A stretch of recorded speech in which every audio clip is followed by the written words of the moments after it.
Buenos días con todos. Doctor, buen día.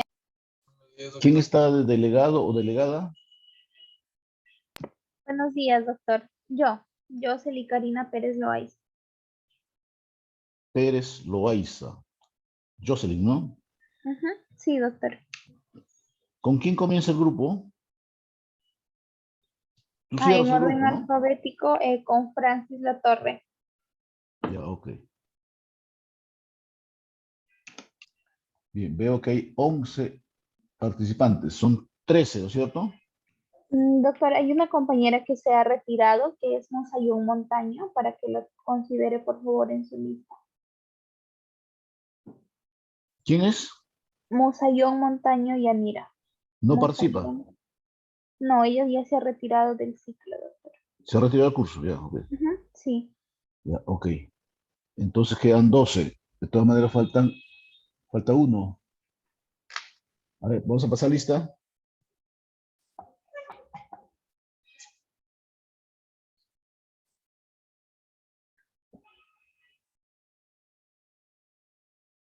La Torre Molina. La Torre Molina. Francis La Torre. ¿No está? María Lazo Benito. Presente, doctor, presente, no podía activar mi micro. Buenos días. ¿Quién ¿Cómo habla? está? La Torre Molina, perdón. La Torre Molina. Ya. Sí, buenos Ya, días, ok. doctor. Lazo Benito. Buenos días, doctor. Ok. Leiva González. Buenos días, doctor presente. Leiva González. ¿Está o no está? Buenos días, doctor presente. Ya, hable fuerte, pues. López Gil. Buenos días, presente. Ok. López Suárez. Buenos días, doctor presente. Mírez González. Buenos días, doctor presente. Ok. Montesa Terrones. Buenos días, doctor presente. Ya, ok. Morales Olivera. Buenos días, doctor presente.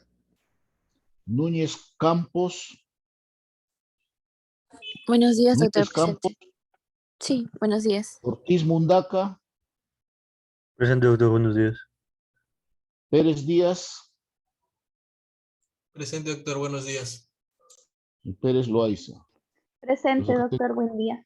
12, pero en la lista figura en el campo. Ya. Está bien, correcto. Muy bien, vamos a iniciar la clase de acné el día de hoy, luego vamos a hacer rosácea, son dos temas relacionados. Entiendo que han hecho ya las clases de lesiones elementales, y lesiones elementales es el ABC de la dermatología. Nadie puede aprender y menos saber dermatología si no sabe lesiones elementales. El diagnóstico que van a hacer va a ser en función de lesiones elementales, lesión, localización, forma, tamaño, color, número y distribución y síntomas asociados. Con eso, con esa descripción van a lograr avanzar un 70% del diagnóstico. Muy bien, ¿qué tienen en común el acné y la rosácea? Que ambos afectan fundamentalmente el folículo piloso. A ver, Frank Pérez. Sí, doctor. ¿Cómo se forma el folículo piloso? Bueno, el folículo Habla piloso. fuerte, levanta tu volumen. A ver, voy a subir el volumen de mi micro. ¿Se me No te escucha? escucho. Y ahora sí. Ya. ¿Cómo se forma el folículo piloso? Bueno, el folículo piloso se va a formar bueno, es una unidad estructural que se va a formar en la dermis, ¿no? Este va a tener sus fases de crecimiento. A ver, ¿quién sabe? Levante la mano, ¿quién sabe cómo se forma el folículo piloso? Sin palabrearme. Mírez González. Mírez. Doctor, ¿me escucha? Sí, ¿cómo se forma el folículo piloso? Bueno, según lo que yo había entendido, lo mismo que Frank, ¿no? Que se forma, bueno, su origen está en la epidermis, está Ujú. hundida en la dermis. Entonces, la eh, epidermis es que se introduce en la dermis. El folículo no se forma en la dermis. El folículo piloso propiamente es la epidermis que se invagina y se mete en la dermis. Y ahí se forma el folículo, se forma luego el bulbo piloso, el tallo piloso, y a cada folículo piloso se adhiere una glándula sebácea. Esa es la unidad pilosebácea. O sea, se introduce la epidermis en la dermis, se forma el folículo piloso y luego cada folículo piloso tiene una glándula sebácea. Eso se llama unidad pilosebácea. Entonces, ahí ocurre el problema fundamental en el acné.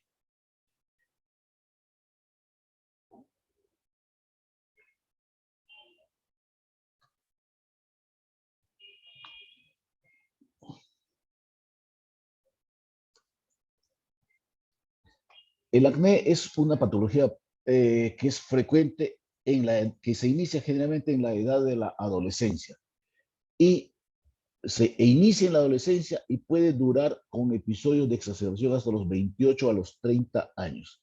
Es raro que haya un paciente mayor de 30 años con acné. Entonces, lo frecuente es que ocurra al inicio de la adolescencia.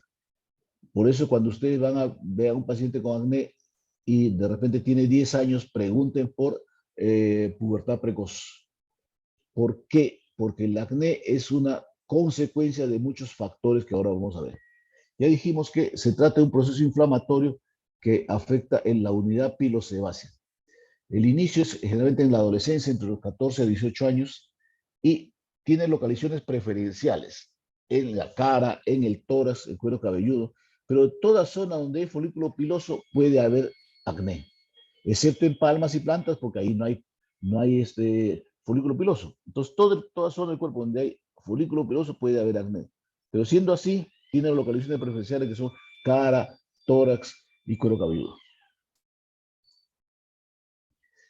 ¿Por qué ocurre el acné? El acné en realidad es una enfermedad multifactorial. Dijimos que el proceso inflamatorio ocurre en el folículo piloso, en la unidad pilosebácea. Pero ¿qué es lo que va a ocurrir? Cuando usted ve a un muchacho con acné, va a venir con unos chupitos, unas elevaciones en la cara, a veces blanquitas, a veces con pus, a veces unos nódulos, a veces que drenan, etc. Entonces son procesos evolutivos de un mismo problema. ¿Por qué? Porque es multifactorial. Dijimos que toda unidad pilosebácea tiene una glándula sebácea.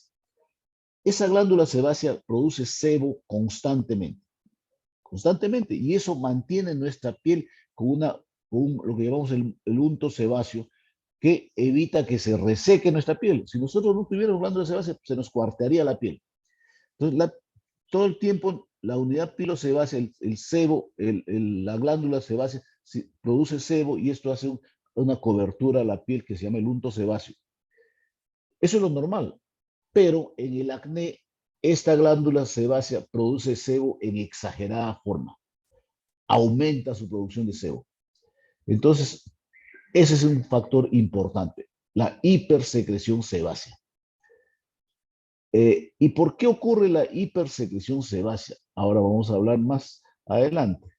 Entonces, si se acumula sebo, entonces se va a notar un bultito. Ese es el bultito que ustedes lo ven como puntitos blanquecinos, que es el comedón. Cuando este comedón no drena hacia afuera, el contenido se eleva, eso se llama comedón cerrado. Cuando este sebo que se acumula parcialmente drena hacia el exterior, se oxida con el oxígeno del ambiente y se ve un puntito negro. Eso se llama comedón abierto. Entonces, el problema fundamental es que hay un aumento en la secreción sebácea en esta glándula que normalmente existe y que normalmente produce, pero que en el caso del acné produce en forma exagerada. Y ¿y por qué ocurre esto? Porque en la adolescencia hay cambios hormonales.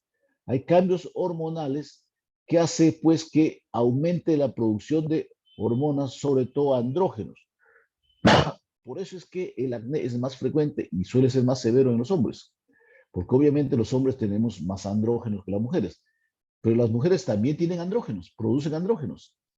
Por tanto, las mujeres no están exentas de padecer acné, también sufren acné. Si bien ocurre mucho más frecuente en los varones, las mujeres también sufren de acné y pueden tener acné severo. Porque este cambio hormonal es consecuencia de los cambios fisiológicos. Entonces va a haber un aumento en la producción de andrógenos porque el hipotálamo estimula la hipófisis y la hipófisis produce factores estimulantes de producción de andrógenos a nivel de gónadas y a nivel de glándula suprarrenal. Entonces, este aumento de la producción de andrógenos va a actuar sobre receptores que hay en la glándula sebácea. Actuando sobre estos receptores, estimula la producción de sebo. Entonces, vean, todo comienza por cambios hormonales que actúan sobre la glándula sebácea para que produzca mayor cantidad de sebo. Y al producir mayor cantidad de sebo, pues se acumula, y este acúmulo va a generar esta elevación del epidermis que va a formar el comedón cerrado. Y alguna parte de este sebo va a salir al exterior y se forma el comedón abierto. Pero además de producción de sebo, estas hormonas van a hacer que haya un aumento en la capa córnea, una hiperkeratosis.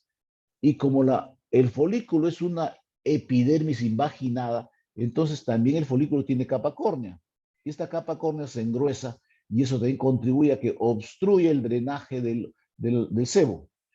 Entonces hay acción hormonal, estimula la glándula sebácea, produce mayor cantidad de sebo y este sebo parcialmente se puede drenar y se dificulta el drenaje por hiperkeratosis folicular. Al haber cambios por la producción mayor de sebo, va a cambiar el pH, va a cambiar las características ecológicas del folículo piloso, donde normalmente hay bacterias. Ustedes saben que todos tenemos bacterias en la piel. De los 12 alumnos que están hoy día en clase, probablemente 4 o 5 tienen estafilococo en su piel. Pero están sanos, no mueren. ¿Y cómo así con estafilococo? Porque son parte de la flora cutánea normal. Nosotros tenemos bacterias en la piel, tenemos hongos, hasta parásitos podemos tener viviendo sin causar enfermedad. Y van a causar enfermedad en cuanto haya una lesión de la piel, en cuanto se venza el mecanismo de defensa dentro del organismo. Ustedes pueden tener un estafilococo en el ombligo, pueden tener de repente las damas en genitales y viven tranquilas hasta que en un momento hay una lesión en los genitales o hay una lesión en la pared de la piel y puede penetrar el estafilococo y causar una septicemia. Pero así como hay algunos tenemos estafilococo, otros tienen streptococos, otros tienen Corynebacterium, etcétera, etcétera. Todos tenemos bacterias en la flora, con una flora cutánea normal, que viven en un equilibrio. Por tanto, si en la piel, en la epidermis hay flora cutánea normal, en el folículo piloso, que es parte del epidermis, también hay gérmenes. Al aumentar la producción de sebo, va a favorecer la proliferación de estas bacterias. Entonces va a haber un aumento en la colonización bacteriana. ¿Qué bacterias? Pueden haber Corynebacterium acnes, puede haber estafilococo, puede haber streptococo, puede haber parásitos como Demodex, porque es un ácaro que está fundamentalmente en la cara. Entonces todo esto genera, esta proliferación bacteriana va a generar una respuesta antigénica. Porque también les dijeron en la clase de fisiología que en la piel tenemos unas células especializadas, que son las células de Langerhans, que detectan antígenos y hacen que se active nuestra inmunidad, que migren nuestros macrófagos, se activen nuestros linfocitos, nuestras células plasmáticas y generen nuestra respuesta inmune. Entonces, al haber este aumento en la proliferación bacteriana, nuestras células de Langerhans detectan esto y activan nuestra respuesta inmune. Entonces van a migrar nuestros macrófagos hacia el folículo y se va a formar pus. Entonces lo que era solamente un aumento de sebo, que se forma un comedón, ahora va a producir sebo por proliferación bacteriana. Va a producir pus. Entonces ya tenemos pústulas. Y esto puede seguir acumulándose, puede seguir creciendo y puede formarse un quiste, puede reventarse y como el folículo espiroso está en la dermis, al romperse el folículo, pasa este contenido a la dermis y genera mayor inflamación, mayor respuesta inflamatoria. Entonces van a formar nódulos, quistes, que pueden dar lesiones muy deformantes en el paciente que sufre acné. Entonces, al final, el acné es producto de muchos factores. Un factor hormonal, un factor de hipersecreción sebácea, un factor de hiperkeratosis folicular, un factor de proliferación bacteriana y una respuesta inflamatoria que activa nuestra inmunidad. Todos estos factores hacen que se manifieste el acné. Unos van a tener un acné más leve, otros más severo, dependiendo de la mayor o menor magnitud de esta respuesta inflamatoria. Por tanto, el acné es una enfermedad que se desencadena por acción de hormonas que ocurren por los cambios fisiológicos que ocurren en la adolescencia. Entonces, estas hormonas van a actuar sobre las glándulas sebáceas que van a producir aumento de sebo y esto va a acumularse y va a dar el comedón. Y esto va a generar respuesta inflamatoria por acción de nuestras células de Langerhans que detectan estos antígenos, esta proliferación bacteriana, y va a generarse la respuesta inmunológica. Además, hay un fenómeno de hiperqueratismo. Por tanto, es un factor multifactorial. Comenzamos diciendo que el problema inicialmente es hormonal. Cuando ocurre la adolescencia hay cambios fisiológicos, el hipotálamo va a liberar factores liberadores de corticotropina y factor liberador de gonadotropina, que van a actuar sobre la hipófisis, sobre la glándula pituitaria, y van a hacer que se produzcan factores liberadores de ACTH y FSH. Y esto a su vez va a producir liberación de LH, que actúan sobre la suprarrenal, sobre las gónadas y producen los andrógenos. Que finalmente estos andrógenos son los que van a fijarse en los receptores de la glándula sebácea para que estimule la producción de sebo. Por ahí comienza nuestro problema. Pues, factor androgénico, entre ellos testosterona, y actúan sobre,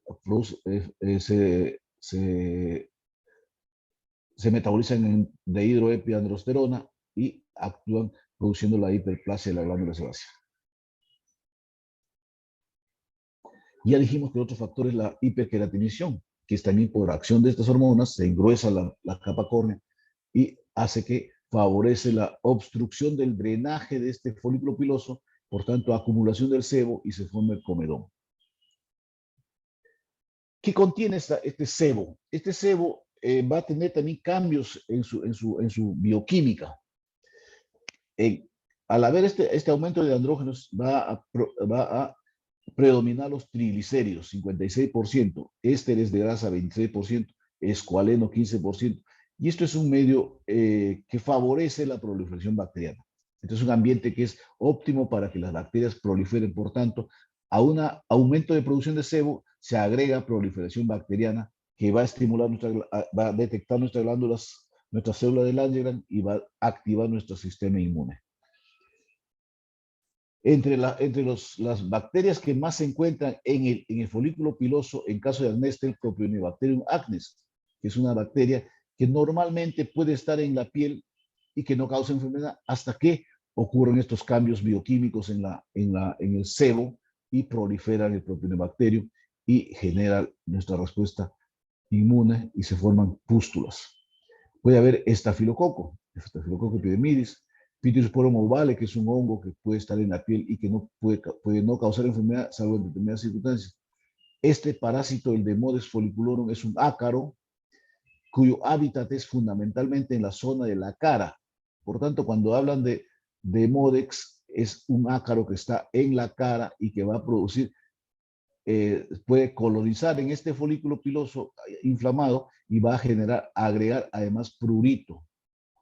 Entonces, va a haber aumento en la lipasa y va a haber hidrólisis de estos lípidos. Este es un poco más engorroso, pero es lo mismo. Si ustedes ven,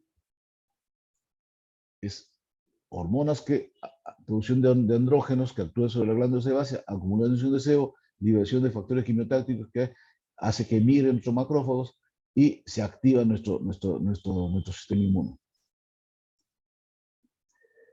Ese es el acné. Ven ustedes, es sencillo el acné. Es una enfermedad muy sencilla de comprender el mecanismo de formación. y es sencillo de diagnosticar. El acné se diagnostica clínicamente. No estén pidiendo exámenes de análisis ni biopsias para diagnosticar un acné. El acné es fundamentalmente clínico. Y les dije que hay diversos grados de severidad.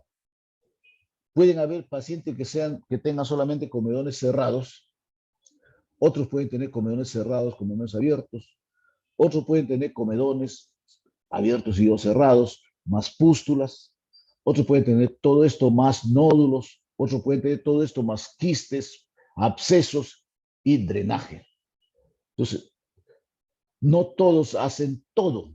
Unos pueden tener lesiones muy simples, otros pueden tener lesiones muy complicadas.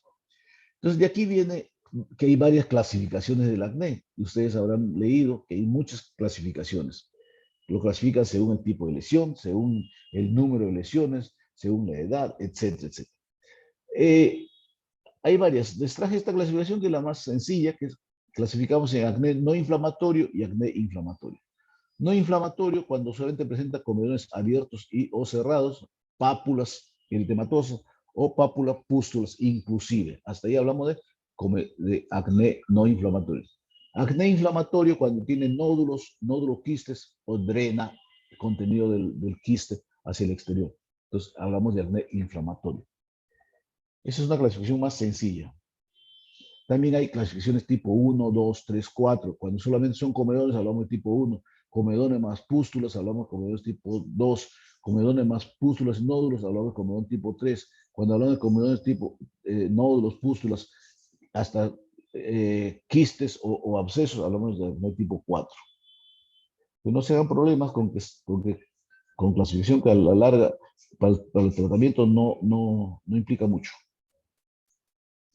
Y hay unas formas de acné que son mucho más complicadas, que se clasifican, que salen de esta clasificación y que son más, que pueden dar, además de lesiones de acné, pueden dar manifestaciones sistémicas. El acné conglobata es un acné que se caracteriza por un brote brusco y que rápidamente pasa de lesiones pústulas a quistes y nódulos y que pueden drenar. Y se acompaña de compromiso del estado general, puede afectar cuello, tronco, extremidades, glúteos y rápidamente forman abscesos que drenan contenido filante, viscoso y que obviamente al drenar van a dejar cicatrices deformantes.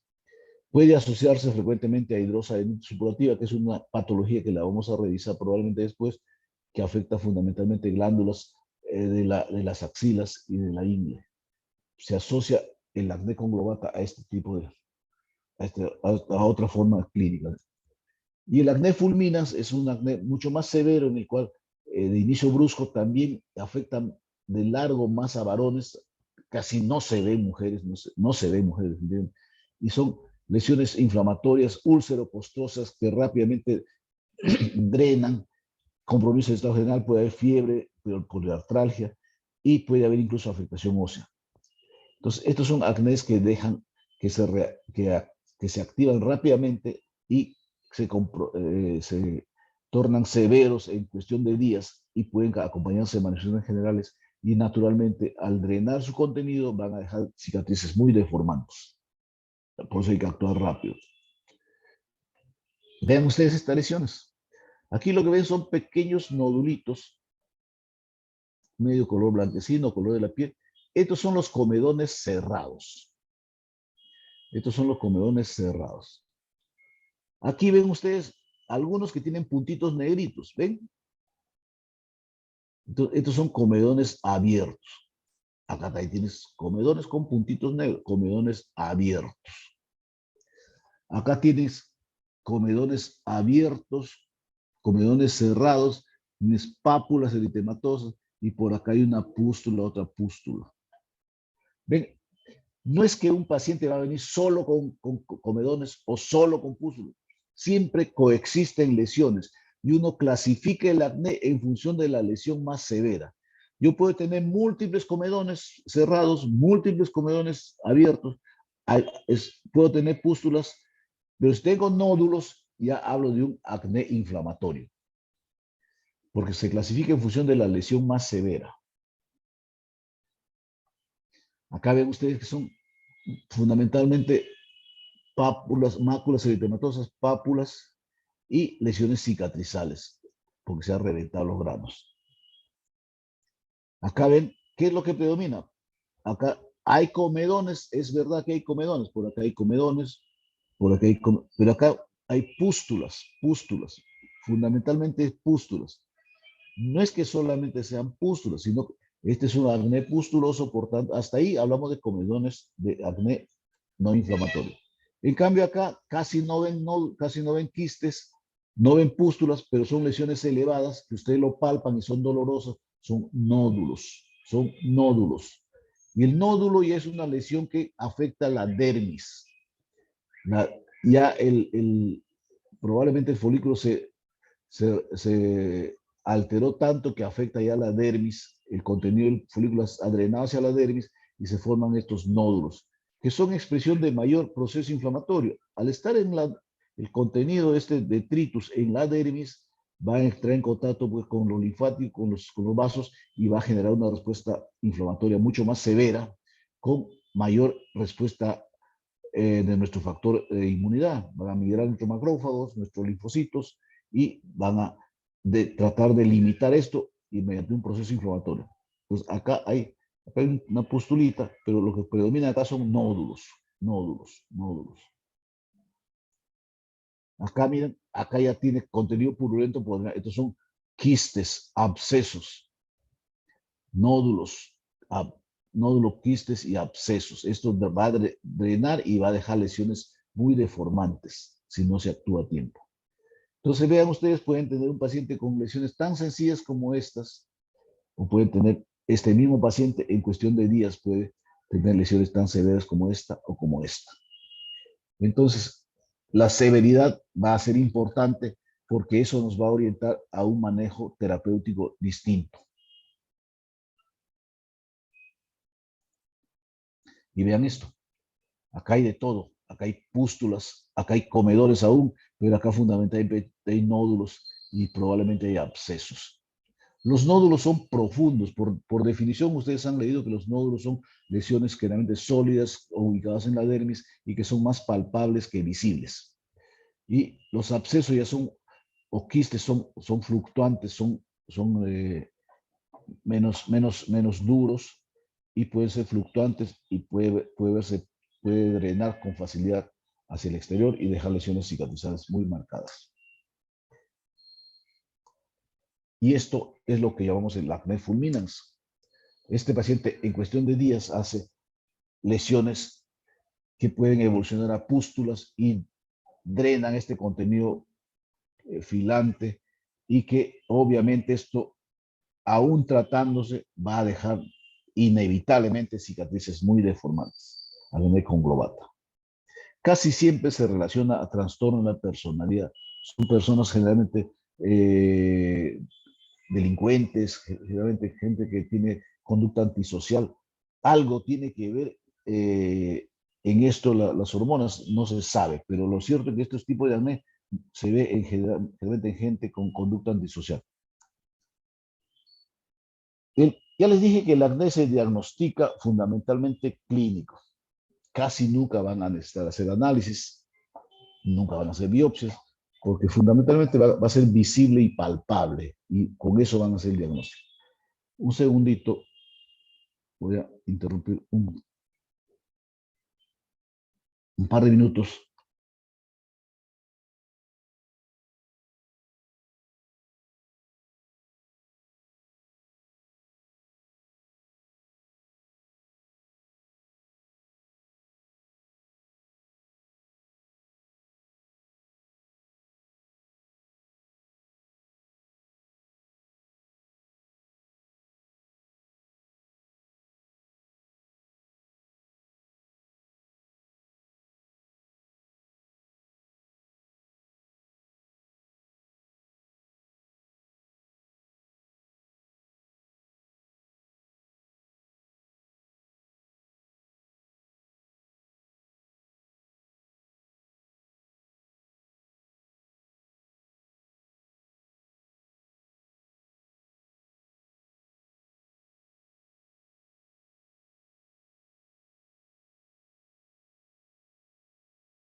Bien, entonces, si el acné es fundamentalmente clínico y es frecuente, lamentablemente es una patología frecuente, ya sabe que lo van a ver en la adolescencia y que va a cursar con pus.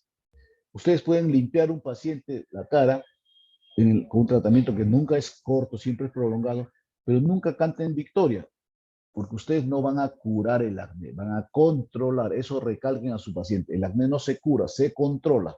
Y el acné tiene un curso que es con ciclos de exacerbación cada cierto tiempo. Las exacerbaciones, ustedes pueden controlar su problema de acné hoy día, después de repente en 5 o 6 meses vuelve a exacerbarse. Así que esto es, tienen que anticipar a su paciente y a su familia, porque ellos van a creer que porque han ido al médico ya le curaron el acné. Y cuando vuelva a rebrotar, van a decir, este doctor me ha engañado. Entonces tienen que anticipar y decir, el acné no se cura, se controla. Ahora hemos controlado, con lo cual no hemos curado. Puede que en los próximos meses o años vuelva a aparecer y habrá que hacer lo mismo, otro tratamiento. Y esto ocurre con relativa frecuencia hasta los 22, 23 años. De los 23 para los 30 ya son más raras, más aisladas las exacerbaciones, pero puede ocurrir. De los 30 para adelante ya es un poco, son muy pocos los casos que presenten acné. Entonces, eso tienen que anticipar, que ustedes no curan acné, ustedes controlan el acné. Y que es un proceso multifactorial en el cual puede fallar uno u otra cosa y volver a aparecer. Por tanto, tiene que decirle que cada vez que aparezca su lesión tiene que venir lo más antes posible.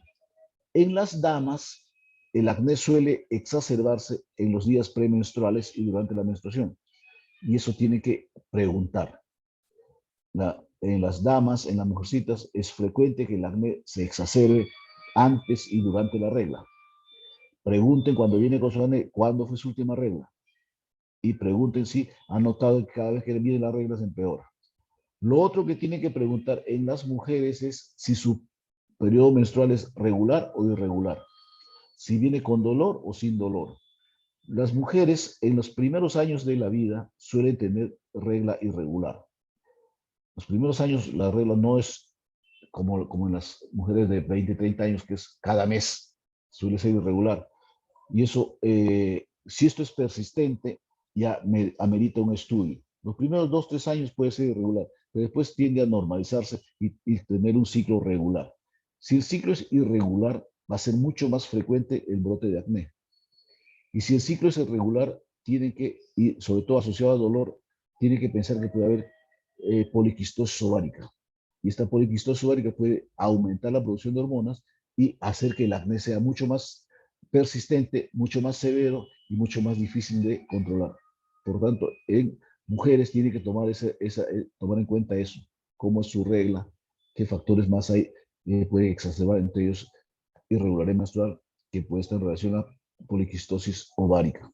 Le harán una ecografía, lo valorará ginecología, y tiene que si viene con acné, tiene que tratar paralelamente el acné con el tratamiento para poliquistosis ovárica, que es a base de hormonas. Muy bien, entonces el diagnóstico es sencillo. ¿Y qué hacer con el paciente? Diagnosticaste tu acné y te va a decir, ¿y qué hago, doctor? Todo paciente, para toda patología, van a seguir una secuencia que la van a grabar de ahora y para siempre. Lo primero, medidas higiénico-dietéticas. Segundo, terapia tópica. Tercero, terapia sistémica. Ese esquema lo van a llevar de hoy y para siempre y para todo. Medidas higiénico-dietéticas, terapia tópica, terapia sistémica. En algunos casos bastará con medidas higiénico-dietéticas. En otros casos necesitarán medidas higiénico-dietéticas más terapia tópica. En otros casos necesitarán medidas higiénico-dietéticas más terapia tópica más terapia sistémica. Lo que nunca va a fallar, lo que nunca va a dejar de necesitar es medidas higiénico-dietéticas. Por ejemplo, cuando hablamos de rosácea, las medidas higiénico-dietéticas son capital. En el acné, ¿qué hay que decirle en cuanto a medidas higiénico-dietéticas? Primero, educar al paciente y a su familia, porque obviamente el muchacho viene con su mamá, con su papá, y vienen para su consulta y dicen, ah, cúreme, doctor. Y lo primero que va a decir, yo no curo el acné, yo controlo el acné. Vamos a hacer todo lo posible para que su muchacho se limpie su cara, pero eso no le garantiza que de aquí no vaya a rebrotar. Puede rebrotar y eso no significa que falló el tratamiento, sino que así es el acné. Cursa con periodo de exacerbación periódica. Primero, eduquen al familiar y a su paciente. Y al muchacho hacerle entender que esto es un proceso largo. Segundo, que todo tratamiento de acné es largo. No es cuestión de una semana, ni 2 semanas, ni de un mes. Todo tratamiento de acné supone varios meses de tratamiento y eso tiene que entender el paciente. El muchacho por naturaleza cree o espera pues que le solucionemos su problema en un mes o menos, en una semana. De repente, pasado mañana es 15 años su compañera y viene hoy día a que le limpiemos el acné. Así es el muchacho, él cree que nosotros tenemos un borrador para limpiar el acné y eso no es así. Él tiene que entender que su proceso va a ser largo, 4, 5, 6 meses, a veces hasta más. Y que en el tratamiento puede haber algunas molestias que puede generar el mismo tratamiento y que aún así tiene que soportar porque son necesarias. Entonces, educar a su paciente es lo más importante. Lo otro es en cuanto a la dieta. Mucho se habla en cuanto a dieta. En realidad no existe nada que demuestre que la dieta tenga mucho que ver en el acné. Salvo pues que no debe tomar licor, ¿no? Porque puede generar mayor vasodilatación y puede exacerbar las molestias. Si algo tiene más o menos en claro es que los chocolates aparentemente sí tienen que ver. Lo único que restringimos es chocolate y que no coman frituras en la calle, pero no por la fritura, sino por el aceite recocido que usa la tía Veneno. Si ustedes van a comer en su casa, hacerse un lomo saltado, ponen un poquito de aceite, fríen su papita, su carnecita y listo. Pero esa salchipapa o esa hamburguesa que le vende la tía Veneno, fríe con el aceite de hoy día y ese aceite lo guarda para mañana y para pasar y ese aceite recocido sí hace daño. Así que no comer frituras en la calle les recomiendo. Y que no coma chocolate. El resto puede comer de todo. Siempre díganle, si nota que algún alimento le empeora, eso suspende. Pero no suspenda todo. Antiguamente le decían, no coma mantequilla, no coma palta, no coma mayonesa, no coma esto. Y mentira. Pueda que algún alimento, pues si nota que algún alimento le empeora, que suspende eso. Pero no restrinjan todo. Lo otro es en cuanto a la higiene. El muchacho cree que el acné se va a curar lavándose a cada rato. Y tienes a un muchacho de 15 años que te invade un baño y tal que se lava la cara 5, 10, 15 veces, porque él cree que lavándose va a solucionar su problema. Y en vez de mejorar, va a empeorar. ¿Por qué empeora? Porque va a alterar la flora cutánea normal, va a limpiar los gérmenes más sensibles y se va a quedar con los más resistentes, entre ellos estafilococo, y va a empeorar su cuadro. Así que no es cosa, el acné no se cura con lavado. No es que no se va a lavar, que se lave lo que normalmente tiene que lavarse, 2 veces, máximo 3 veces al día, si va a hacer actividad física porque se lave, ¿no? Pero no es cosa de lavarse a cada rato como el muchacho cree que lavándose 10, 15 veces va a solucionar su problema. La otra pregunta habitual es ¿qué jabón usar? En realidad, lo único que restringimos es el jabón jabón de lavar, porque acuérdense ustedes que me imagino que en fisiología les han dicho cuál es el pH de la piel. Marí Montesa Terrones, ¿cuál es el pH de la piel? ¿Te acuerdas que te dijeron en la clase de fisiología? 5 aproximadamente. ¿Cuánto? 5. Ya, entonces el pH es 5, 5.5, es un pH ácido. Y ese pH hay que conservarlo. Si ustedes se lavan la cara con jabón de lavar ropa, con su jabón Bolívar, entonces ese jabón es muy alcalino, va a alterar el pH de la cara, de la piel, y va a hacer que proliferen más gérmenes. Entonces, hay jabones con pH ácido, son los Sindex, son caros. Lo que recomendamos habitualmente es que use jabón de tocador, jabón de cara, lo que llaman jabón de cara, que no son pH similares de la piel, pero se acerca bastante, puede tener un pH 6.5 a 7, que se acerca mejor al de la piel, a comparación con el jabón de lavar. Entonces, ¿qué usa un jabón de tocador? Sí puede que compre un jabón con pH ácido, los Sindex, tipo Lactivón, etc., Lactacid, esos tienen pH ácido. Son mejores, pero obviamente cuestan caros. Cada jabón cuesta 80 soles para la economía, que ya va a tener bastante gastos. Si puede, en buena hora. Pero si no, un jabón de tocador, que se lave 2 a 3 veces como máximo con jabón de tocador. Y en cuanto a la dieta, que no restrinja mayores cosas. Y lo otro es que, importantísimo, que no se esté manipulando las lesiones. Cada granito que se revienta es una cicatriz para el resto de su vida. Si se revienta 10 granos, no se va a notar. Si se revienta 100 granos o 300 granos, va a quedar lleno de huecos su cara. El muchacho dice, pero no, yo lo veo normal. Se ve normal en cuanto esté inflamado porque la piel está tensa. Cuando pase el proceso inflamatorio se va a hundir esos huequitos y va a quedar marcado para toda la vida.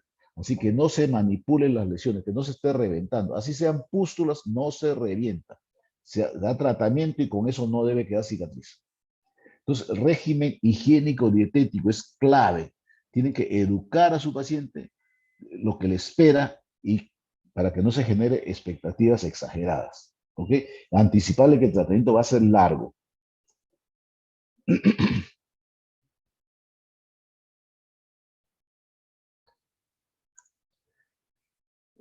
Si tenemos un paciente que tiene lesiones, obviamente lo primero que se nos ocurre va a ser lesiones.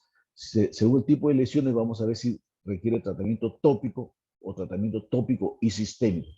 Si yo tengo pacientes con solo comedones abiertos o cerrados, incluso pústulas, o sea, estamos hablando de acné no inflamatorios, podemos usar solamente terapia tópica, además de lo ya dicho, del régimen higiénico dietético. Entonces, cuando tenemos comedones, usamos sustancias llamadas comedolíticas, que hace que limiten esta hiperkeratosis que tapa el folículo. Se llaman comedolíticos, entre ellos tenemos el adapaleno, al 0.1%. Hay varios comerciales, no les voy a decir nombres. Ácido retinoico al 0.025, peróxido benzoilo, es otro producto muy bueno que usamos. Y estos son comedolíticos. Si además tenemos pústulas, podemos usar comedolíticos y podemos usar antibióticos tópicos. Entonces, ¿qué antibióticos tópicos? Podemos usar clindamicina, que es lo que más recomendamos, eritromicina, o podemos usar quinolonas tópicas que no se usan por vías sistémicas como terapia tópica cuando tengan pacientes con pústulas. Comedones y pústulas pueden combinar, incluso hay peróxido de benzoilo combinado con clindamicina. Así que cuando tengan lesiones no inflamatorias, pueden usar régimen higiénico dietético más terapia tópica. Pero hay pacientes que van a tener, además, van a necesitar otras cosas. Hay esos nódulos que ustedes les hemos definido que son más palpables que visibles. Son reacciones profundas y ahí no va a llegar la clindamicina. Entonces usamos antiinflamatorios que actúen en forma profunda. Entre ellos tenemos sustancias azufradas como la solución de Bleming o la mascarilla de Bleming, que hace que actúen sobre el fenómeno inflamatorio profundo y hace que esos nódulos se vayan reabsorbiendo y no dejen cicatrices. Y en algunos casos podemos usar sustancias interlesionales, sobre todo para las secuelas, podemos usar terapias reparativas intralesionales. Cuando usted tenga un acné severo, nódulos, quistes o abscesos, ahí tiene que usar terapia sistémica. Además de lo ya dicho, van a usar terapia sistémica. Vamos a usar fundamentalmente antibióticos. El antibiótico que más usamos es tetraciclina, a dosis de 500 por día y 1500 cada 12 horas por 4 a 6 semanas.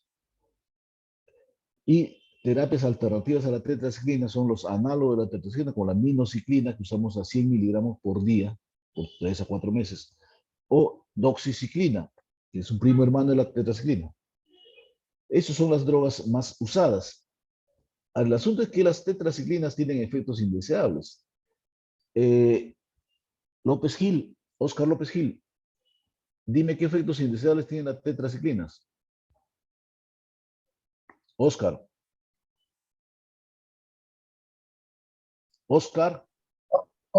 Sí, doctor, no lo escuché muy bien, solo le escuché algo. ¿Qué efectos indeseables tienen las tetraciclinas?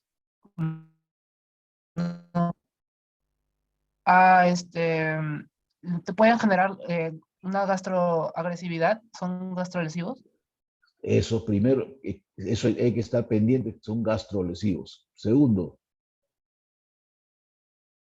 ¿Puede también acelerar lo que es la osificación de los cartílagos?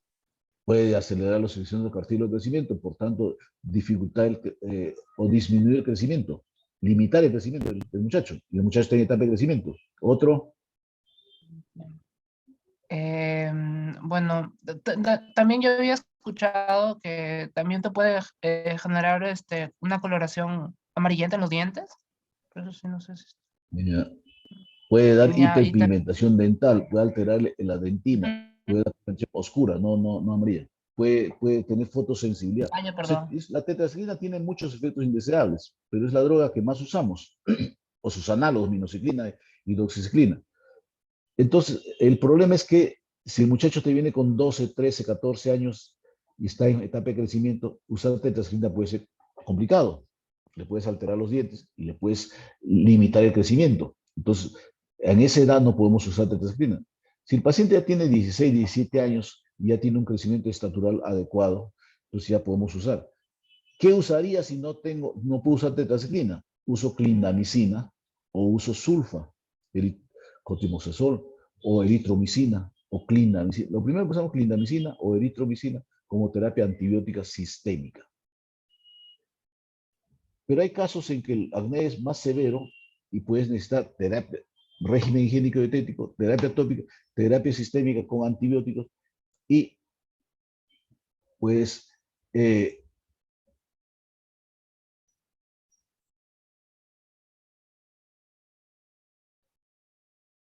bueno, la tetraciclina la usamos por su acción antibiótica, pero más que por su acción antibiótica, porque tiene además acción antiinflamatoria y limita la hiperkeratosis que hemos mencionado. O sea, tiene varios efectos que son poco conocidos. Entonces, cuando tenemos acnés mucho más severos, o incluso con nódulos, quistes, tenemos que usar isotretinoína. La isotretinoína es un retinoide que tiene acción antiinflamatoria sobre la unidad pilosebácea, y lo otro es que limita la producción de sebo. Entonces tiene varias acciones. Limita la producción de sebo, tiene acción antiinflamatoria, incluso se dice que tiene acción antibiótica. Entonces la isotretinoína es una droga que lo usamos en acné severos, y porque mi intención es que se desinflame, que produzca menos sebo, por tanto voy a acelerar la evolución. A eso lo asocio un antibiótico, entonces tengo la combinación adecuada. Pero no es para todos, para acnés severos. Y lo otro que tienen que tener en cuenta es que la isotretinoína tiene efectos indeseables. Si la tetraciclina te podría pigmentar los dientes, la isotretinoína te va a dar sequedad de labios, te va a dar sequedad de cara, porque va a bajar la producción de sebo. Incluso vas a sentir como sequedad en los ojos. Entonces, eso es dosis dependiente. A mayor dosis, mayor severidad. Tanto que se le puede coartar el labio, puede sangrar el labio. Esos son efectos que a veces hay que ver riesgo-beneficio. Si tengo un acné conglobata, pues ni modo, tengo que meter isotretinoína por camionadas, porque tengo que tratar de frenar la producción de sebo, frenar el proceso inflamatorio, además del antibiótico. Pero si yo tengo un acné solamente nodular y si decido usar isotretinoína, usaré pues dosis bajas. ¿Cuál es la dosis indicada de isotretinoína? La dosis que dice el libro es de 0,5 a 1 miligramo por kilo de peso. Lo que quiere decir que para un peruano promedio de 60 kilos sería de 30 a 60 miligramos por día. Las tabletas vienen de 10 y de 20 miligramos, pero en realidad los efectos indeseables como sequedad de labios, sequedad de cara, son dosis dependientes. A mayor dosis, mayor severidad. Por tanto, siempre tratamos de usar dosis lo menos alta posible. Con 0,5 es más que suficiente para nosotros. Ese es un problema. Explicando al paciente y dice, bueno, tu acné es muy severo, si no actuamos a tiempo vas a quedar con secuelas muy severas, así que a pesar de que tengas sequedad en el labio, a pesar de que tengas sequedad en la cara, vas a tener que seguir. Y el paciente lo va a entender y va a seguir, salvo pues que se le cuartee y sangre, ¿no? El otro problema de la isotretinoína es que es teratogénico. Entonces ahí tenemos un gran problema. Todas las mujeres que tienen acné están en edad gestacional. Por tanto, tengo que tener mucho cuidado si voy a usar isotretinoína en mujeres, porque son acnés que están en edad gestacional. Si yo lo necesito, tengo que usarlo asegurándome que la paciente use un buen método de anticoncepción. Primero, ¿tiene actividad sexual o no tiene actividad sexual? Y si tiene actividad sexual, tiene que usar un buen método anticonceptivo. No puede confiarse de la regla, no puede confiarse de método de barrera. porque se rompe un condón, sale embarazada y puede traer un feto teratogénico. Así que ese es el gran riesgo de la isotretinoína. En mujeres hay que tener mucho cuidado al usar porque es teratogénico. Y si usan en la mujer, tiene que recomendar que use asociado a un buen método anticonceptivo y ojo que no puede salir gestando durante el tratamiento e incluso 6 meses después del tratamiento porque tiene acción residual. Es una droga que bien usada nos ayuda mucho, pero sabiendo los riesgos y limitando en determinadas circunstancias. Muy bien. Entonces, los efectos indeseables ya sabemos que keilitis, cerosis, artralgia también puede dar. Y hay que ver, y también puede tener daño hepático, por tanto hay que tener cuidado en pacientes que han tenido hepatitis, por ejemplo. Entonces, ya sabemos que para prevenir el riesgo teratogénico, si es que necesitamos usar un método anticonceptivo seguro.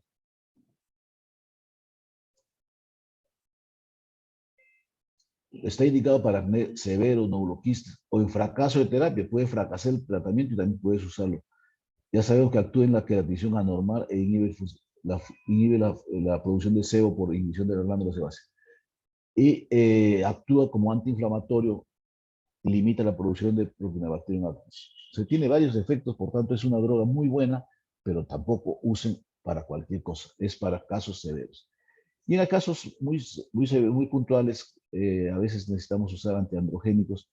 Eso hay que usarlo asociado con endocrinología. Muy bien, preguntas sobre acné. Preguntas sobre acné.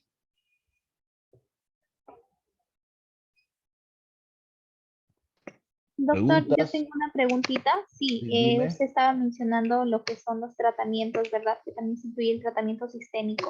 Mi pregunta es ¿Cuál? en qué el tratamiento sistémico no se Ajá. incluye.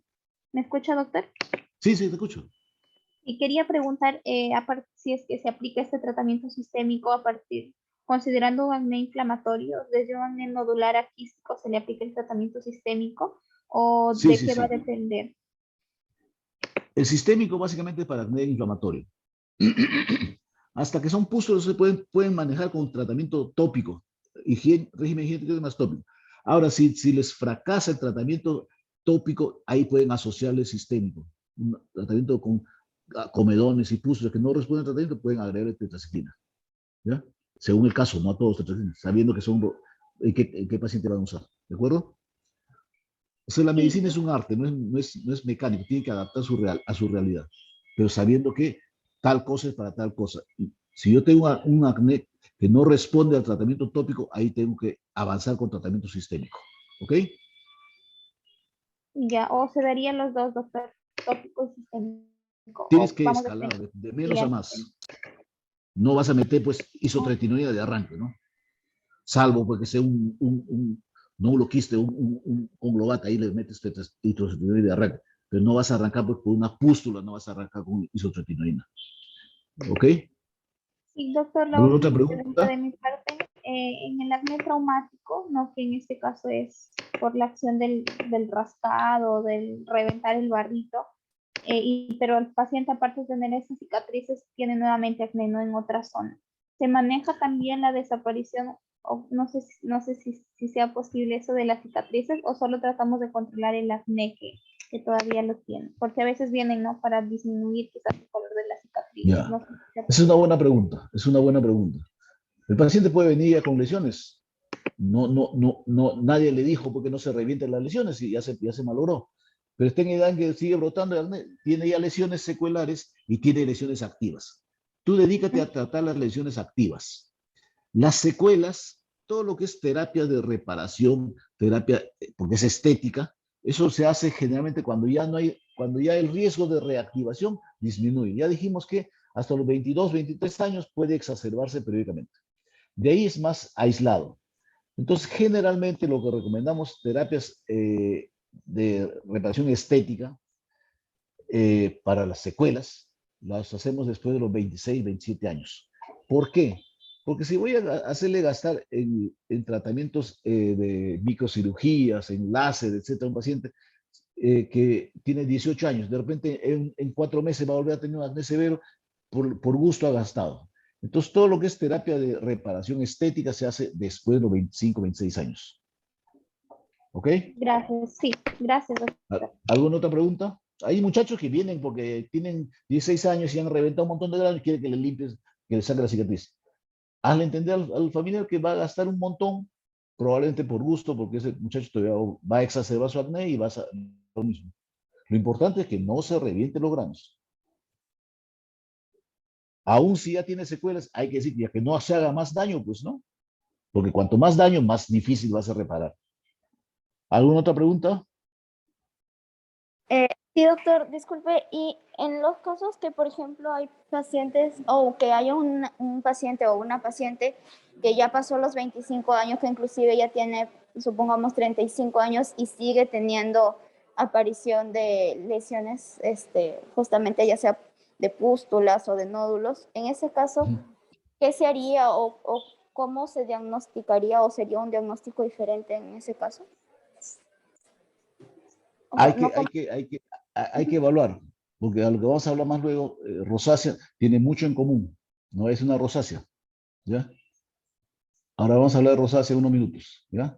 Ahí vamos a tocar, hazme acordar para tocar este tema, ¿ya? ¿Ok? ¿Puede haber acné más de 30 años? Sí puede haber, no es lo frecuente, puede haber. Pero de 30 años para adelante, si no tuvo, hay que pensar en rosácea, ¿ya? Ahora vamos a hablar de rosácea. Vamos a descansar 3 minutos y seguimos, ¿ok? Listo, doctor.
Bien, seguimos. Vamos a revisar rosácea. La rosácea tiene en común con el acné algunas cosas y tiene algunas cosas que lo diferencian. ¿Qué tiene en común? Que al igual que el acné, el proceso inflamatorio afecta fundamentalmente la unidad pilosebácea. Tiene en común que la localización preferencial es la cara. Y que puede haber en otras zonas, sí, pero la localización preferencial es la cara.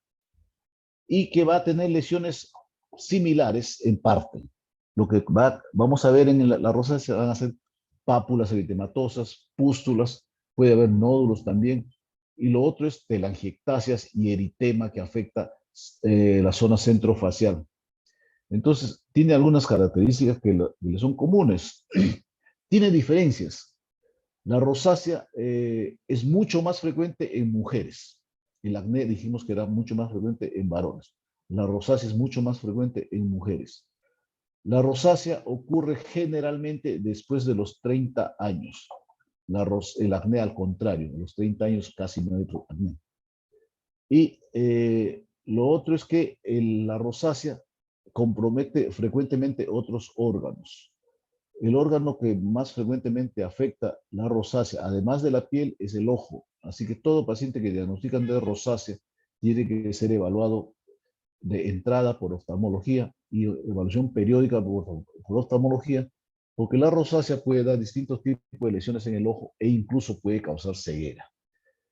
Y lo otro en común que ambos son procesos largos, procesos que no tienen un límite en el tiempo. La rosácea dijimos que se inicia generalmente a los 30 años y puede durar por muchos años. Lo frecuente es que dure hasta la etapa perimenopáusica. Después de la menopausia casi no hay rosácea.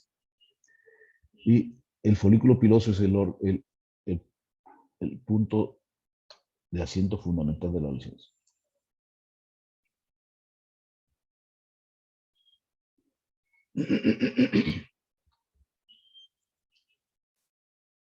Entonces, es una reacción inflamatoria, crónica, progresiva, al igual que el acné, y de forma acneiforme, porque tiene lesiones bastante similares, y las locaciones afecta fundamentalmente centro facial y mejillas. Y al inicio lo que van a ver son lesiones papuloeritematosas, pústulas, y en las etapas tardías lo que va a desarrollar, casi todos los pacientes desarrollan telangiectasias, y se asocia a hiperplasia de glándula sebácea. Entonces, igual que en el anterior caso, hay mayor producción de sebo, en este caso, sobre todo hay hiperplasia de glándula sebácea que va a dar lesiones deformantes, sobre todo en varones. Esto sí es siendo raro, siendo infrecuente en varones, no digo raro, no, siendo menos frecuente en varones, las secuelas por hiperplasia sebácea ocurre más frecuente en ellos. La hiperplasia sebácea va a dar deformidad en la nariz, que son narices tipo nariz de payaso, tipo rocoto, ocurre frecuentemente en pacientes varones que sufren de rosácea. En mujeres, si bien es más frecuente la rosácea, es raro que haya hiperplasia formando rinofimas. Es raro el rinofima en las mujeres. En los varones que tienen rosácea es frecuente que desarrollen rinofimas por hiperplasia de la glándula sebácea. Afecta mayormente a mujeres entre 30 y 50 años, pero no es exenta de varones. Varones, si bien es raro, si bien es infrecuente, no deja de haberlo. Y a mayor edad, mayor severidad.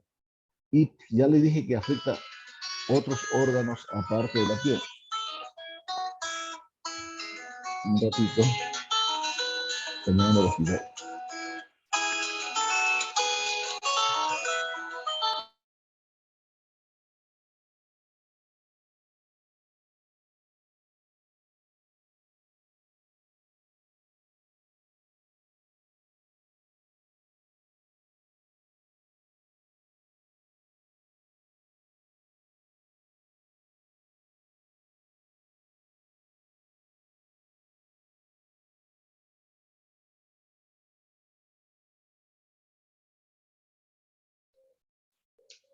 Entonces, además de piel, afecta a otros órganos. En el ojo es el órgano que más tenemos. Puede ver desde queratitis, blefaritis, iridociclitis, y es frecuente que los pacientes que tienen rosácea desarrollen perigio. Así que Paciente con rosácea, pregunten si le pique el ojo, evalúen si tiene ojo rojo, si tiene terigio, y tiene que ser evaluado por oftalmología porque si hay una queratitis puede tornarse crónica y puede terminar limitando la visión del paciente. Todo paciente con rosácea tiene que tener evaluación periódica por oftalmología. Y se asocia frecuentemente a trastornos gastrointestinales. Es frecuente que el paciente con rosácea tengan gastritis, que tengan úlceras, y es frecuente que se detecte Helicobacter pylori, tanto que algunos han pensado que puede ser causa de la rosácea y eso no es así. Se asocia a problemas endocrinológicos también, a problemas de la diabetes. Y en el acné, mayormente no hablábamos de síntomas. En rosácea sí hablamos de síntomas. El paciente va a tener intolerancia al sol, intolerancia al calor. Se expone al sol y se pone rojo y le arde la cara. El paciente, si toma sustancias vasodilatadoras, va a generar ardor y eritema en la cara. Por tanto, el paciente, de ahí nomás van sacando que en el régimen higiénico y dietético le van a decir que no se exponga al sol en lo posible, no se exponga al calor, no coma comidas calientes, no tome licor, porque va a generar vasodilatación. Entonces, acá en rosácea hay muchos factores que pueden exacerbar y va a ser muy sintomático. El paciente con rosácea se queja de ardor en la cara o se queja de prurito. Lo frecuente es que se queje de sensación de ardor ante exposición al sol o ante el calor o ante el licor o ante sustancias picantes. Entonces, de ahí nomás hagan su línea que le van a indicar en el régimen higiénico dietético. Lo otro es que cuando hay prurito, es frecuente que haya una proliferación de ese ácaro que les dije en acné, el Demodex folliculorum, que es un ácaro que coloniza la piel de la cara. Y este Demodex en rosácea puede proliferar y causar prurito, sobre todo cuando hay pacientes que erróneamente o inadecuadamente usan corticoides. Puede aumentar la producción de Demodex y causar prurito, un prurito que puede ser muy intenso y molestoso. Entonces, ya dijimos que el Demodex es un problema que es frecuente en rosácea. Y el Helicobacter pylori, que se ve frecuentemente asociado a gastritis o úlcera, que es frecuente en estos pacientes. En el diagnóstico es fundamentalmente clínico. A veces nos ayudamos de la biopsia, sobre todo para descartar otras patologías. Porque si hablamos de intolerancia al sol, eritema facial y mujer joven, mujer de 30 años, ¿qué es lo que se te ocurre pensar, Cristi Leiva? ¿Qué otro diagnóstico podrías pensar? Mujer de Tal 30 vez años. en lupus. Lupus eritematoso sistémico. Entonces, por eso es que a veces nos recurrimos a la biopsia porque puede simular un lupus. ¿Ya? Entonces, en el lupus hay hallazgos bastante característicos en esa patología. Y en la rosácea puede haber un fenómeno inflamatorio localizado en la zona del folículo y podemos encontrar reacciones tipo cuerpo estaño y frecuentemente, sobre todo cuando hay prurito, encontramos fragmentos de Demodex. Así que nos sirve la biopsia más para descartar lupus cuando tenemos duda diagnóstica. Porque el primer diagnóstico es lupus. Mujer joven con eritema facial, con intolerancia al sol, lo primero que voy a pensar es lupus. Pero el lupus, además de esto, va a tener otras manifestaciones clínicas. ¿Ustedes ya han hecho reumatología?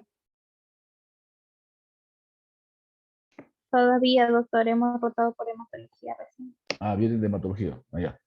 Bueno, cuando lleguen a reumatología van a ver que hay criterios diagnósticos de LES. Y en los criterios hay criterios clínicos, criterios laboratorios, criterios inmunológicos. Y en la clínica, el LES, si bien se caracteriza por intolerancia al calor, intolerancia al sol, eritema facial, eritema malar, puede haber otras manifestaciones como lupus discoide, puede haber policerositis, puede haber úlceras orales, puede haber artritis, puede haber afectación renal, puede manifestarse por edema o proteinuria, etcétera, etcétera. Entonces, cuando tengan ustedes duda diagnóstica, pregunten por los criterios de lupus para ver si tiene, además de eritema, criterios de lupus y finalmente pueden ayudarse en la histopatología. El primer diagnóstico oficial es lupus. Mujer joven, hay que pensar en lupus. Hay otros diagnósticos que hay que pensar como tuberculosis, sobre todo la tuberculosis papulosas o en placas, que es el lupus vulgar, que se llama lupus vulgar, pero es una forma de tuberculosis, ¿eh? No se vaya a confundir, cuando digan lupus vulgar piensen que es lupus. Hay lupus sistémico y lupus vulgar es una forma clínica de tuberculosis que son placas eritematosas, que sobre todo en región malar, es un diagnóstico, o problemas de sífilis, puede ser un diagnóstico diferencial. Pero a la cabeza, el diagnóstico diferencial más importante que tienen que pensar, porque si están tratando como rosácea, es un LES, es un pecado mortal. Van a tener, la rosácea se caracteriza por esta sensación de ardor, rubor facial y ardor. Y ocurre generalmente, más frecuentemente en piel blancas, más frecuentemente en mujeres. Incluso se dice que hay lo que llaman la prerrosácea. Esas mujeres jóvenes que se ruborizan con facilidad, se ponen rojas al menor estímulo, esas son llamadas prerrosáceas, que de los 30 años van a ser rosáceas. Piel blanquiñosa y con eritema facial, fundamentalmente malar, y puede afectar también el dorso. Y puede haber pápulas, puede haber pústulas. Y siempre que hay esto, pregunten por ardor en el ojo, sensación de cuerpo extraño en el ojo, revísenlo, puede tener terigium, puede tener eritema en el ojo. ¿Ven? Mujer blanquiñosa, tipo cajamarquina, eritema facial ante estímulos. Pero aquí no es solo acá también en la frente y hombres también pueden tener eritema facial ante la exposición al sol, de calor o una mínima copa de licor puede generar. Y estas son las lesiones tardías de telangiectasias. Telangiectasias es frecuente tanto en hombres como en mujeres en etapas tardías. Al inicio puede ser eritema solamente, eritema más pápulas, eritema más pústulas, y tardíamente dar telangiectasias. Y siempre que tengan manifestaciones de rosácea, vean el ojo. Puede haber blefaritis, edema del párpado, puede haber inyección conjuntival y puede haber terigium tempranamente. Y tardíamente van a tener deformidad por hiperplasia de glándulas sebáceas, lo que se llaman rinofimas, que ocurre más frecuentemente en varones. Entonces, ¿qué hacer con un paciente con rosácea? El diagnóstico es clínico, pero muchas veces tienen que hacer un esfuerzo por descartar el diagnóstico diferencial más importante, que es LES, porque es un pecado mortal si ustedes están tratando como rosácea siendo un LES. Entonces, en las medidas higiénico-dietéticas tiene mucho de lo que dijimos en el acné. También la gente cree que con lavarse se va a curar, y no es así. Entonces, lavado con un jabón de tocador o con pH ácido, tipo Sildet. Aquí importante las medidas higiénico-dietéticas. Las comidas muy condimentadas o con picante como ají, rocoto, le va a generar vasodilatación, le va a generar ardor. Así que en la dieta, nada de ají, nada de picantes. No licor, ni una gota de licor. El paciente le va a decir, pero yo no soy borracho, doctor. No es que sea borracho. El primer vasito le va a generar vasodilatación y se va a poner un semáforo en su cara. Así que nada de licor, ni una gota, no café caliente. Evitar todo comidas calientes, todo comida fría. Evitar exposición a la luz solar, al calor. No debe estar cocinando, no debe estar haciendo parrilladas, no debe ir a baños sauna, o no tomar baños calientes, porque eso le va a exacerbar la lesión. Así que el régimen higiénico dietético es clave en rosácea. Y muchas veces solo con eso basta. Cuando las lesiones son persistentes y severas, usamos terapia tópica. En la terapia tópica usamos fundamentalmente metronidazol al 0.75 o al 1%, usamos por las noches. Y sobre todo cuando hay mucho prurito, usamos ivermectina tópica. Ivermectina tópica, ustedes han usado mucho ivermectina, o han escuchado mucho ivermectina ahora con el COVID, que se estuvo usando a manos llenas erróneamente. Pero la ivermectina, su fundamental acción es antiparasitaria. Tiene acción antiparasitaria para ectoparásitos y para parásitos intestinales, entre ellos eosinofiloides. Y este parásito, ectoparásito, que es el ácaro, el Demodex folliculorum, responde a ivermectina. Cuando hay prurito, usen ivermectina tópica al 1%, también por las noches. Metronidazol y ivermectina son fundamentalmente las drogas que usamos en terapia tópica.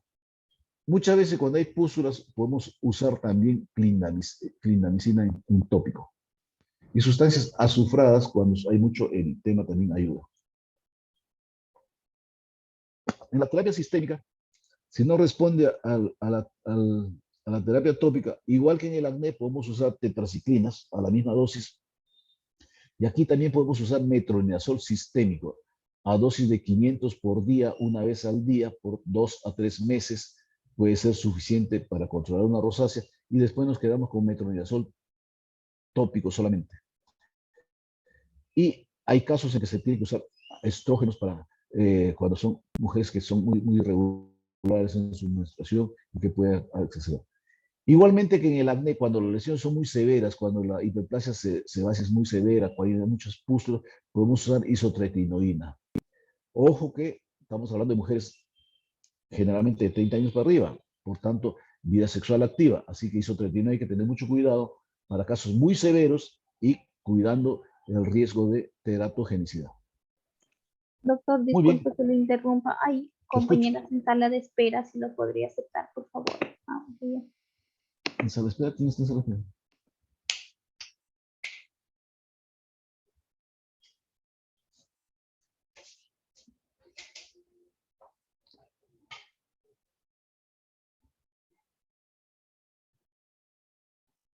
Sala de espera.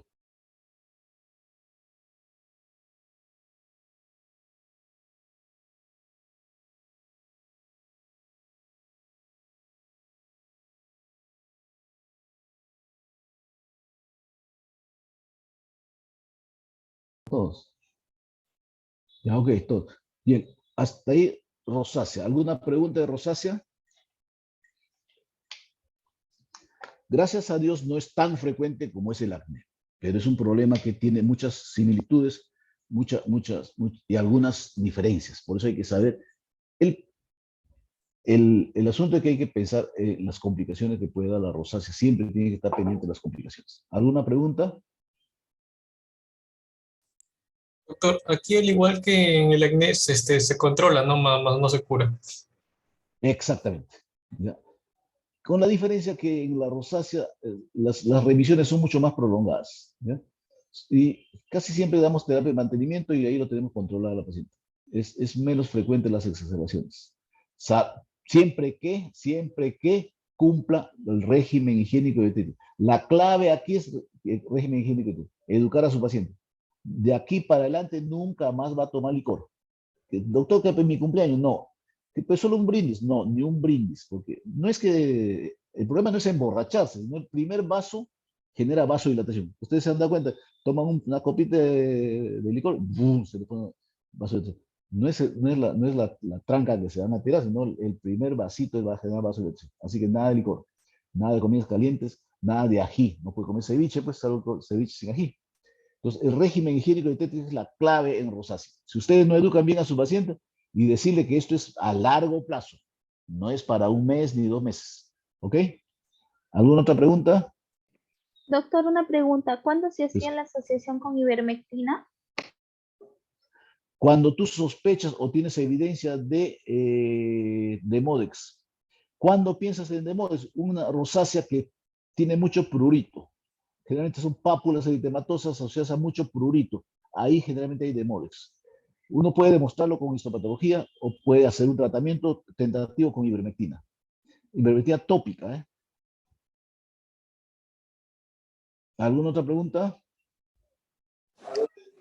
Sí, doctor, disculpe, yo he revisado y veo que hay como una estadificación donde se clasifica en diátesis rosadas etapa 1, etapa 2 y etapa 3. O sea, en esos 4 puntos. Y quería saber más o menos cuál sería la utilidad, o sea, de acuerdo a cada estadio, ¿se daría diferente tratamiento o cómo? Claro. Les dije que en todos va a ser clave el régimen higiénico. De eso es para todos. Y la terapia va a ir escalando, igual que en el acné. Cuando sean solamente pápulas eritematosas, pueden usar su metronidazol tópico y punto. Si estas pápulas además tienen prurito intenso, pueden usar metronidazol y además pueden usar ivermectina tópica. Cuando ya tengan nódulos o pústulas, ahí van a usar terapia sistémica con tetra primero, y a esta edad ya la tetraciclina no hay ningún problema, o pueden usar clinda o metronidazol. La droga de elección es metronidazol 500 por día. Ya en casos muy severos y que no responden al tratamiento, para eso son la isotretinoína. Casi no usamos isotretinoína en rosácea, muy pocas veces. En cambio, en acné sí usamos con relativa frecuencia. ¿Alguna otra pregunta? ¿Por qué salen de la sala? ¿No? ¿Solitos se van o salen? ¿Alguna otra pregunta? Bien, si no hay pregunta, lo dejamos ahí. Nos vemos a las 8 de la noche en la reunión con ustedes, ¿no? Sí, sí, doctor, en la noche. Ya, nos vemos a las 8 para discusión de algunos casos, ¿ya? ¿Ok? Ya, doctor. Gracias, Nos buen vemos. día. ¿Verdad? Nos vemos. Cuídense. Hasta luego. Gracias, doctor. Cuídense. Gracias. Chao. 8 de la noche.